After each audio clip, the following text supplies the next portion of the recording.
Hello friends, இன்றைக்கி வந்து நம்ம சீனி கிழங்குல நம்ம ஒரு சூப்பரான டிஷ் பார்ப்போம். என்னென்ன சீனி கிழங்குனா சக்கரவள்ளி கிழங்கு, இங்கெல்லாம் சக்கரவள்ளி கிழங்குன்னு சொல்லுவோம், நாங்கள் எங்கள் ஊரில் சீனி கிழங்குன்னு சொல்லுவோம். சீனி கிழங்குல வந்து சூப்பரான சீனி கிழங்கு அவ்வளோ சேர்த்து நம்ம சும்மாவே சாப்பிட்லாம் வேக வச்சு. சப்போஸ் பிடிக்காதவங்களுக்கு வேறு ஏதாவது நம்ம புட்டு மாதிரி வச்சு கொடுக்கலாம், எல்லாம் வச்சுக்கலாம். நான் இன்றைக்கி ஒரு போலி தான் செஞ்சு காட்ட போகிறேன். இதில் எப்படின்னா, இதை நல்லா மேலே எங்கேயும் இப்படி கட் பண்ணிக்கணும். கட் பண்ணிவிட்டு நல்லா தோல் சீவிட்டு இப்படி தோல் சீவரில் வச்சு இப்படி நல்லா சீவிடுங்க. ஏன்னா நம்ம வேக வச்சு தோல் எடுக்கலாம். அதோடு இது நம்ம தோல் எடுத்துகிட்டா வச்சுக்கலாம், ஈஸியாக இருக்கும் நமக்கு பிசையறதுக்கு. இந்த இப்படி க்ளீனாக எல்லாத்தையும் எடுத்துருவோம். நம்ம அதுக்குள்ளே என்னென்ன தேவைகளும் பார்த்துருவோம். நம்ம அந்த போலிக்கு என்னென்ன தேவைன்னு பார்த்துக்கலாம். கோதுமை மாவு தான் எடுத்துக்கேன்னா, கோதுமை மாவு தான் ஹெல்த்தி. குழந்தைங்களுக்கும் பெரியவங்க சாப்பிடும்போது நல்லா ஹெல்த்து. மைதா மாவு வேண்டாம் நமக்கு. மைதா மாவு சுவை டேஸ்ட் இருக்கும். ஆனால் நான் மைதா மாவு எடுக்கல, கோதுமை மாவு ஒரு கப் எடுத்துருக்கேன். தேங்காய் எண்ணெய் ஊற்றி தான் பிசைய போகிறேன் கொஞ்சம் நல்லா. உங்களுக்கு வேறு எதுவும் கிடையாது. அப்புறம் வந்து 2 அந்த நம்ம உள்ளே வைக்கிற பூரணத்துக்கு வந்து 2 ஏலக்காய் வாசனைக்கு தேங்காய் ஒரு கை எடுத்து வச்சுக்கா, அதை மிக்சியில் நல்லா தூள் பண்ணி வச்சுக்கணும் நம்ம. அப்புறம் உப்பு வந்து ஒரு சிட்டிகை வந்து சுவைக்காக நம்ம மாவில் போகிறதுக்காக எடுத்து வச்சுருக்கேன். இது ஒரே ஒரு பேரிச்சம்பழம், ரொம்ப சுவையை கூட்டி கொடுக்கும். நம்ம இதை அரைச்சிட்டு இதில் அரைச்சிட்டு வச்சுங்களேன், அவ்வளோ ஒரு டேஸ்ட்டாக இருக்கும், வித்தியாசமாக இருக்கும். எல்லாம் அந்த போலியே ஒரு டேஸ்ட் இருக்கும். அதுக்காக அந்த ஒரே ஒரு இது. இப்போ வந்து நம்ம ஒன்று வேணால் ஃபஸ்ட்டு வந்து நம்ம இந்த கிழங்கை நம்ம சீனி கிழங்கை வேக வச்சிடும். அதுக்கு இப்படி எல்லா தோலையும் க்ளீனாக எடுத்துருவோம். இப்போ நம்ம அந்த சீனி கிழங்கு வந்து தோல் உரிச்சாச்சு ஃபுல்லாக. நமக்கு வேண்டிய சைஸ்க்கு கட் பண்ணி போட்டுருவோம். ஏன்னா சின்ன சின்ன துண்டுனா சீக்கிரம் வெந்துடும். உங்களுக்கு வேணால் நீங்கள் அப்படியே வேக வச்சு கூட உரிச்சிக்கலாம். இதுனா ஈஸி, நமக்கு அப்படியே பிசைஞ்சிடலாம். அவ்வளோதான். அப்புறம் தண்ணி இது முங்கின அளவு இந்த அளவே போதும் தண்ணி. இந்த ஒரு சும்மா கொஞ்சம் தான், இந்த பாருங்க, இந்த அளவு தான், ஒரு அரை இது போல் போதும் தண்ணி. அவ்வளோதான், போதும். போட்டு மூடி விசில், ஒரு விசிலோ 2 விசிலோ வச்சுருங்க. நமக்கு வந்து வேகிறதுக்கு தான், ஒரு விசிலே இது வெந்துடும். இந்த ஒரு விசில். இப்போ மாவையும் பிசைஞ்சிட்டு நம்ம மீதி வேலையை பார்ப்போம். ஏன்னா இந்த மாவு பிசைஞ்சிட்டா தான் நம்ம டக்குன்னு அடுத்த வேலை பார்க்க முடியும். உப்பு வந்து ஒரு பிஞ்சையும் போட்டுருவோம் சுவைக்கு. அப்புறம் எண்ணெய் கொஞ்சம் தாராளமாக ஊற்றிப்போம். ஏன்னா நம்ம மைதா மாவு போடலை, எண்ணெய் தான், அதனால் கூட கொஞ்சம் ஊற்றிப்போம். தாராளமாக ஒரு 2 ஸ்பூன் போல் ஊற்றிடுங்க. போதும். இப்போ நல்லா பிசைஞ்சிருவோம். உங்களுக்கு ஒரு மணி நேரம் கண்டிப்பாக ஊறணும் நமக்கு. ஏன்னா இந்த சாஃப்ட்னஸ் கொடுக்கறதுக்காக, வேறு ஒன்றும் இல்லை.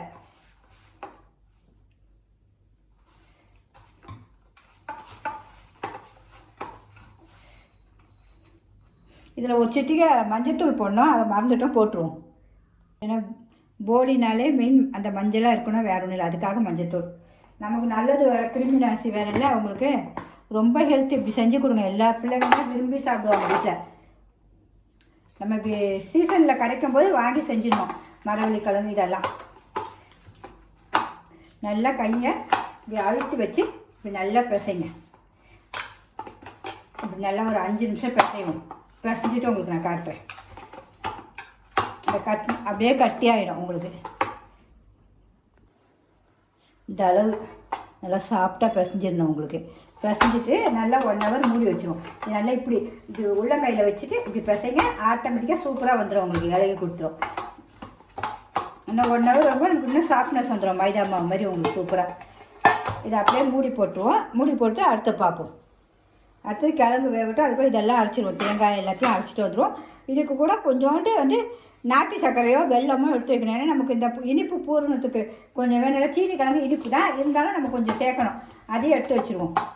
அதாவது இந்த சைஸ் தான் உங்களுக்கு. லாஸ்ட்டாக சும்மா கொஞ்சோண்டு தேங்காய் எண்ணெய் இப்படி எடுத்து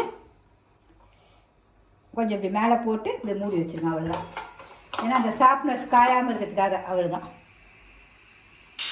சீனி கிழங்கு ஒரு விசில் வந்துடுச்சு. இப்போ நம்ம இந்த தேங்காயும் இப்படி எல்லாத்தையும் அழகாக கட் பண்ணி ஒரு ஓட்டு ஓட்டிடுவோம்.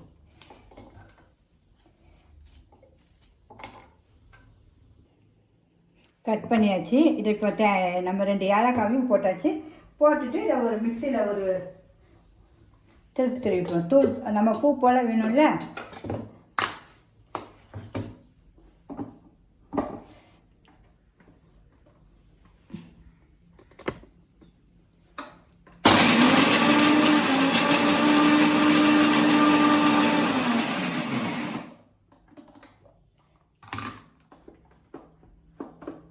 இது பாருங்க பூ மாதிரி ஆயிடுச்சு. இப்போ இந்த ஒரே ஒரு பேரிச்சம்பழம் எடுத்து வச்சுருக்கோம், அதையும் போட்டுருவோம். போட்டுட்டு இந்த வெல்லத்தையும் இதிலேயே போட்டுருவோம்.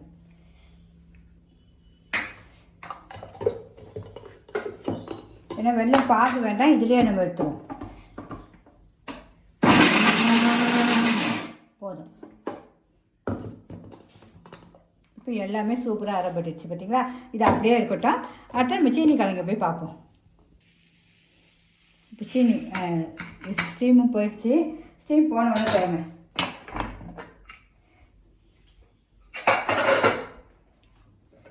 இப்போ பாருங்கள் தண்ணி சும்மா கொஞ்சோண்டு இருக்க, இருந்தாலும் பரவாயில்ல, இது அப்படியே போட்டுடுங்க. தண்ணி இருந்துச்சுன்னா வடிச்சிருங்க, தண்ணி இல்லைன்னா ஓகே நீங்கள் இப்படியே வச்சிடலாம். இதெல்லாம் கொஞ்சம் தான் தண்ணி இருக்குது பாருங்கள், உங்களுக்கே தெரியும் கொஞ்சம் தான் தண்ணி இருக்குது, அதனால் இது ஓகே.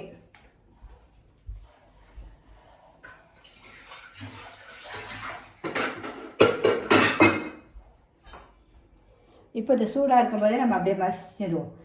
நல்லா வெந்துச்சுன்னா சூப்பராக அமுகு, நல்லா அப்படி அமுகுனா அமுகிடும். இந்த பார்த்திங்கன்னா இந்த அளவுக்கு இருக்கணும் உங்களுக்கு கிழங்கு. நம்ம சுட சுடையாக அப்படியே பண்ணிடலாம். ஏன்னா சீனி கிழங்குலாம் ஒரு விசில் தாங்க போதும். ஏன்னா நம்ம வேறு பொடிசாக அரிஞ்சிட்டோம். உங்களுக்கு என்னுடைய சமையல் பிடிச்சிருந்தா கண்டிப்பாக ஒரு லைக் பண்ணிடுங்க. கையில் செய்ய முடியாது, சூடாக இருக்குது.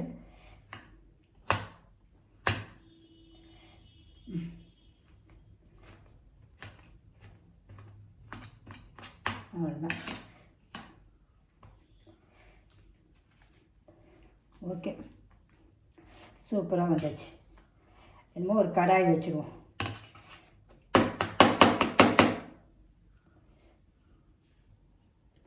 அவ்வளோதான், சூப்பராக வச்சுக்கோங்க. நல்லா சூடாக இருக்கும்போதே நம்ம மசி எடுத்தாச்சு. இப்போ கடாய் ஆன் பண்ணிவிடுவோம். சட்டி வச்சாச்சு. ஒரே ஒரு ஸ்பூனு நெய், ஏன்னா இந்த சுவைக்காக வேற ஒன்றும் இல்லை.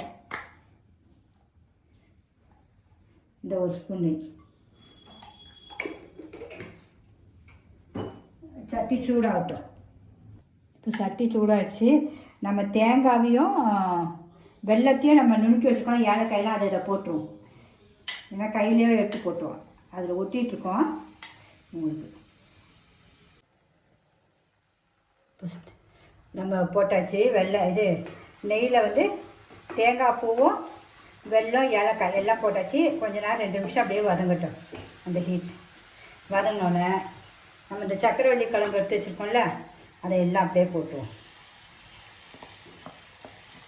அதுக்குள்ளே அந்த நமக்கு மாவும் ஊறிடும், பிசைஞ்ச மாவும். உங்களுக்கு ரொம்ப ஹெல்த்தி, குழந்தைங்களுக்கு நல்லா வெயிட் போடும். குழந்தைங்க உள்ளே இருக்க குழந்தைங்களும் நல்லா அடிக்கடி நீங்கள் செஞ்சு இந்த சீசனில் செஞ்சு கொடுத்தீங்க வச்சுக்கலாம். வாரத்துக்கு ஒரு 2 நாள் பிள்ளைங்க எப்படி அந்த ஒரு மாதத்துல எப்படி வெயிட் போடுது மட்டும் பாருங்கள்.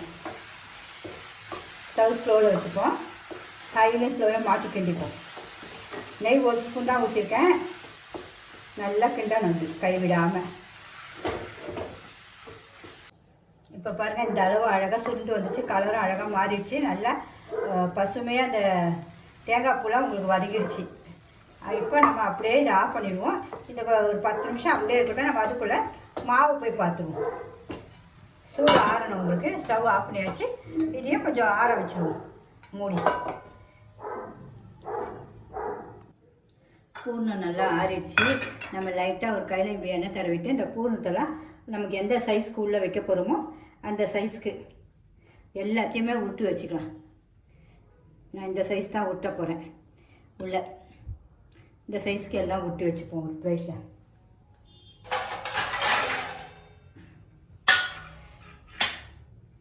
இது காஞ்சோன்னா உங்களுக்கு நல்லா கட்டியாயிடும். இப்படி எல்லாத்தையும் விட்டு வச்சுருவோம்.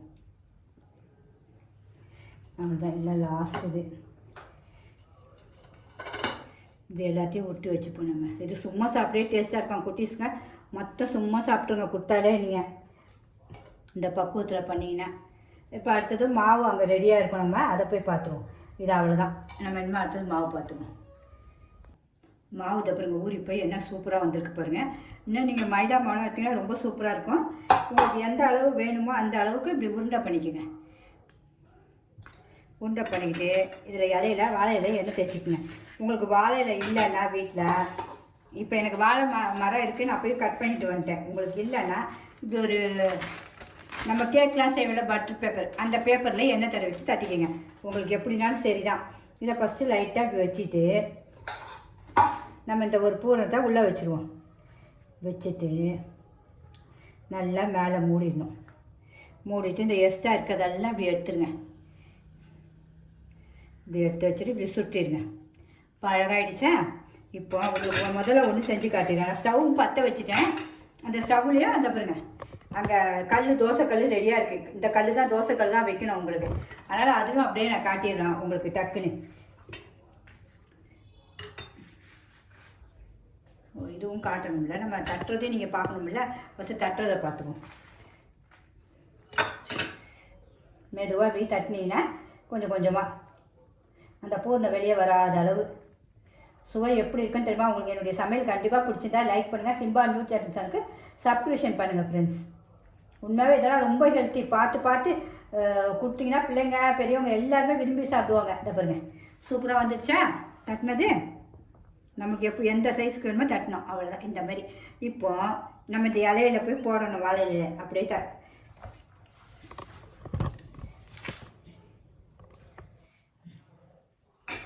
இப்போ லைட்டாக எண்ணெய் தடவிடலாம்.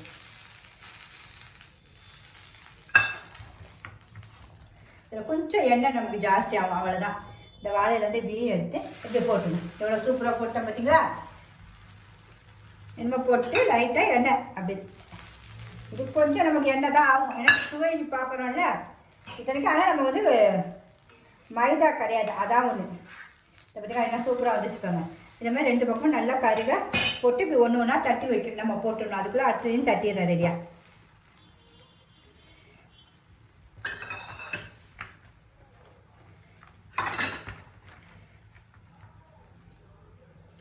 இது நிறைய வரும். இந்த ஓட்டு மாவுலே, கோதுமை மாவுலே எவ்வளோ பூர்ணம் நீங்கள் செய்யலாம்.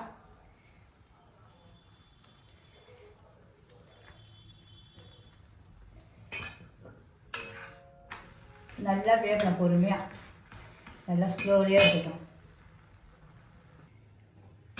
நான் ஃபுல்லாக தேங்காய் எண்ணெய் தான் எடுத்துருக்கேன். நீங்களும் தேங்காய் எண்ணெய் எடுத்துங்க. கலர் மாற்று பாருங்க, ரொம்ப சுவை சூப்பராக இருக்கும். நம்ம தேங்காய் எண்ணெய் இந்த புகை வருது, வேறு ஒன்றும் இல்லை. உங்களுக்கு நல்லா வந்துடுச்சு. 2 பக்கம் நல்லா ப்ரௌனாக வந்தோடனே எடுத்துடணும் பொறுமையாக. அது பிச்சு சாப்பிட்டா சொல்ல அப்புறம் ஒரு டேஸ்ட்டுங்க. உண்மையாக மிஸ் பண்ணவே பண்ணாதீங்க.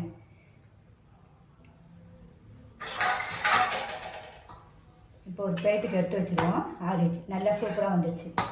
இந்த பாருங்க, என்ன சூப்பராக போலி ரெடி ஆகிடுச்சா? இப்போ அடுத்த போலியும்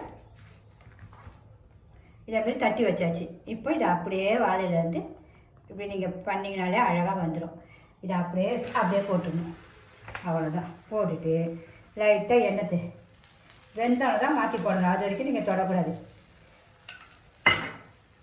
அதுக்குள்ளே இன்னொரு போலியும் உங்களுக்கு நான் செஞ்சு காட்டுறேன். மாவு மட்டும் கொஞ்சம் நல்லா ஊறணும், வேறு ஒன்றும் இல்லை.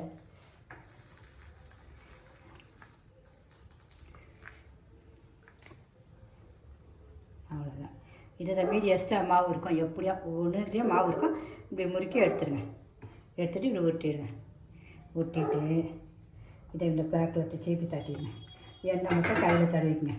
ஏன்னா எண்ணெய் இருந்தால் தான் அது நம்ம அழகாக நமக்கு வரும். இப்படி செய்ய வந்துச்சு பாருங்களா, சூப்பராக. அவ்வளோதான்.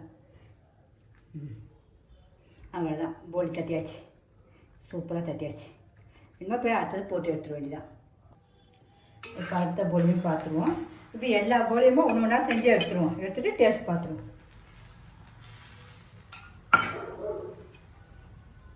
நம்ம ஒரு 1/2 கிலோ கிழங்கு கூட இல்லை, எத்தனை போலி வரும்னு மட்டும் பாருங்க. நல்லா வெந்துடும். எல்லாம் வந்தோடனே நம்ம எடுத்துகிட்டு அடுத்ததை போட்டுருவோம். இதேமாதிரி ஒன்று ஒன்றா போட்டு எடுத்துருவோம். சைடில் அந்த மாவு வேகணும், வேற ஒன்றும் இல்லை. அதனால் இப்படி கொஞ்சம் அழுத்தி விடுங்க. போலிலாம் கடையில் மினிமம் ஒரு 17 ரூபா 18 ரூபா இருக்கும் எனக்கு தெரிஞ்சு. நான் வாங்கி பல வருஷம் ஆயிடுச்சு. தேங்காய் போலி செய்வேன், பருப்பு போலி செய்வேன். எனக்கு எந்த போலி வேணுமோ ஆசைக்கு வேணால் கொஞ்சம் 2 செஞ்சுக்கிறது. அவ்வளோதான். 3 போட்டேன். ஏன்னா நம்ம சின்ன சின்னதாக தான் போட்டிருக்கேன். அதனால் டக்குன்னு முடிஞ்சிடும் உங்களுக்கு. நம்ம சுவையும் பார்த்துருவோம். எல்லாமே முடிச்சாச்சு.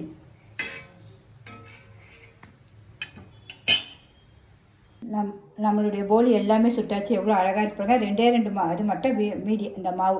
இதில் வேறு ஏதாவது செஞ்சிடலாம், இல்லை அப்படியே கூட சாப்பிட குட்டீஸ்களுக்கு கொடுத்துடலாம். நம்ம இது சீனி கிழங்குடைய மீதி. நம்ம சுவையும் பார்க்கனால எவ்வளோ ஒரு இதுவாக சாஃப்டாக இருக்குது பாருங்கள். உங்களுக்கு மெத்துன்னு இருக்குது பாருங்கள். அந்த சுவையை உங்களுக்கு பிச்சு காட்டணும்ல உங்களுக்கு. இந்த பாருங்கள், டேஸ்ட்டும் காட்டுறேன். அவ்வளோ ஒரு சுவைங்க. இந்த பாருங்கள். பா ரொம்ப நல்லாயிருக்கு. எல்லாருமே இனிமேல் வீட்டில் செஞ்சு பாருங்கள். பிடிச்சிருந்தா கண்டிப்பாக லைக் பண்ணுங்கள் ஃப்ரெண்ட்ஸ். இந்த சீனி கிழங்கு சீசனில் எல்லாருமே இப்படி நல்லா செஞ்சு சாப்பிடுங்க. பிள்ளைங்களுக்கும் கொடுங்க. ஓகே, பாய்.